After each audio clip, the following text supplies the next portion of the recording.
JMC presents Studio Talk second series, number 8, I believe, and it's still the 10th of January 2021.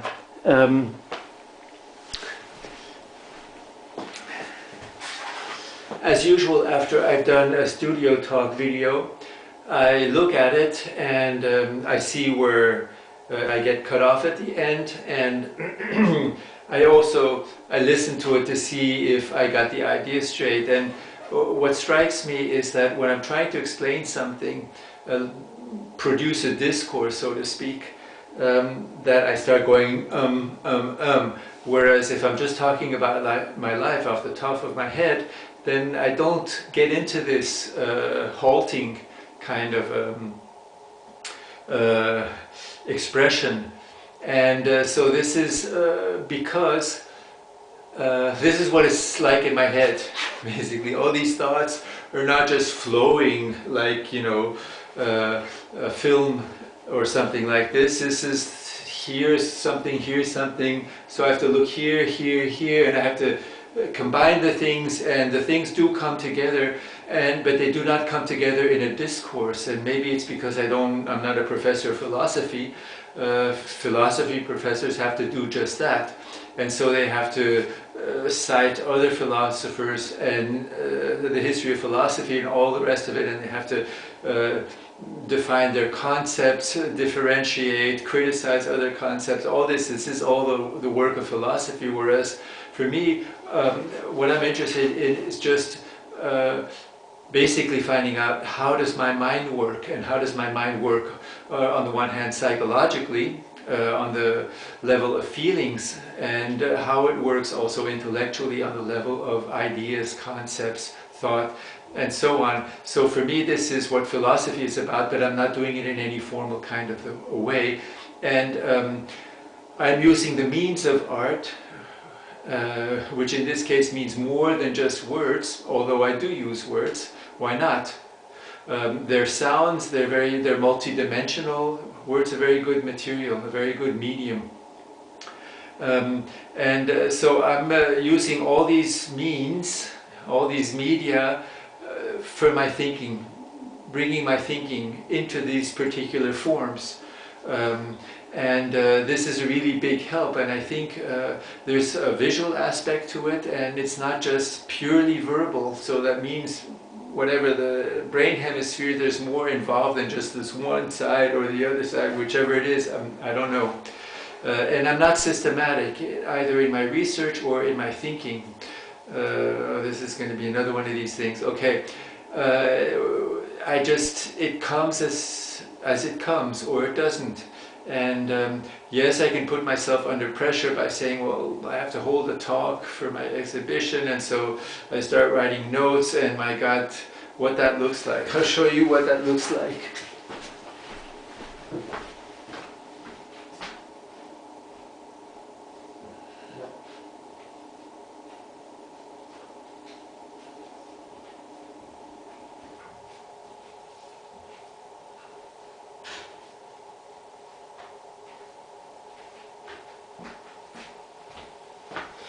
My goodness, I didn't realize this is several notebooks back. And in June I had to hold a little talk for the end of the Weltformel. It isn't there anyway, but it looks like this, and it looks a lot worse. This is the wrong notebook. Anyway, I'm just saying that it's not that I'm a disorganized thinker. My goal is to put the thoughts into a form. And so I've made this effort to find out how the mind works. And this, for example, this Weltformel, which is, I believe, really, I think this time I've got to a point where I can say, now I've got a basic structure. The basic structure being, as I said, being, sein, and Sinn, which is on the one hand what is, and what is really the basic meaning, the prime meaning.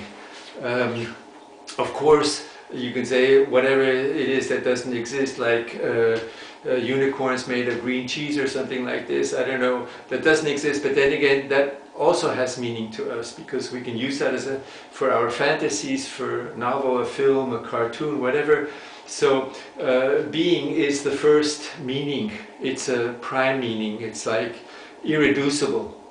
And then, okay, with Sinn, which is, like I said, all the stories we say about what is. And I had a hard time before, because I didn't write it down. So Sein, what is, Sinn is what it is, and Schein is that which is not what it is. And this is a medium.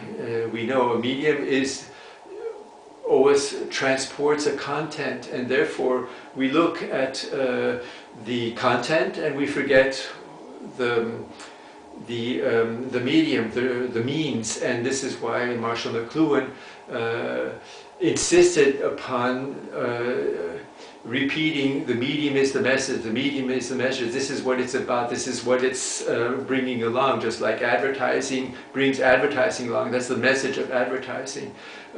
Basically the constant message. And art, like art, we produce art, so art is about art. Whatever it is, artworks. I'm making art, and therefore, let's say, advertising art. So, and this is the shine, this is the what that which is not what it is.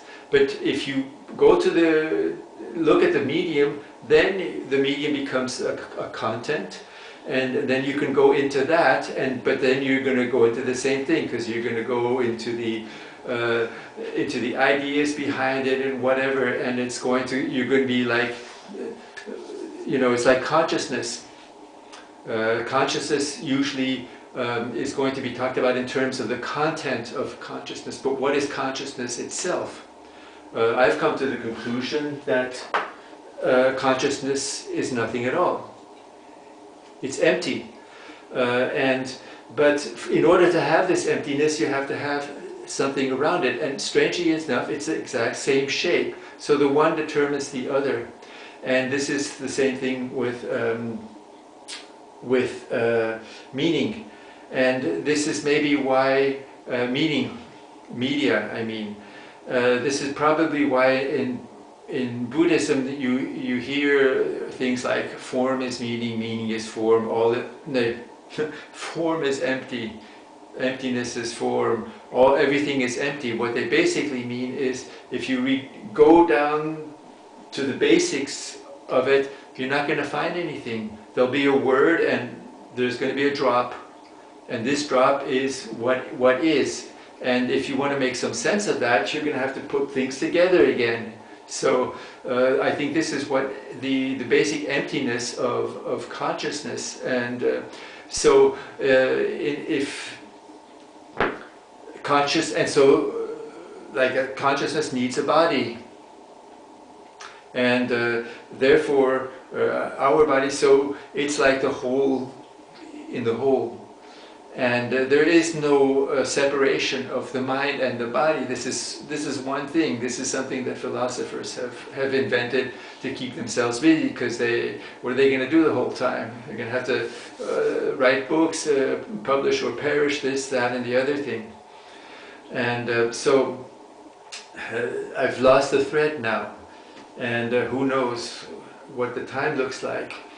But it's flowing a little bit more. Maybe I should do 4 different versions, 4 different takes, and at the end I'll get everything down what I said. But basically, I don't have a discourse. I have these few basic points of reference, and medium, consciousness, being, mind, matter, these things. And so I keep bringing my thoughts there and seeing to see what happens. This goes over years, and so I don't know if I could really ever hold a lecture about all this in front of people and have the thoughts all organized, because I think what I've observed in my life, in my experience, is that the thought comes when it's ready. and until then you can actually leave it, and or you can deal with it, concern yourself with it, think about it. But basically there's a time, and maybe there are certain conditions, and so like the conditions of a studio talk are particular. I'm free on the one hand, and yet on the other hand I do want to be understood, and I do want to share, let's say, the fruit of my work. But this here, as I said, this is really basic. I think there is no mind that does not have, like I said, this necessary split. But you have to know what are the terms of this split.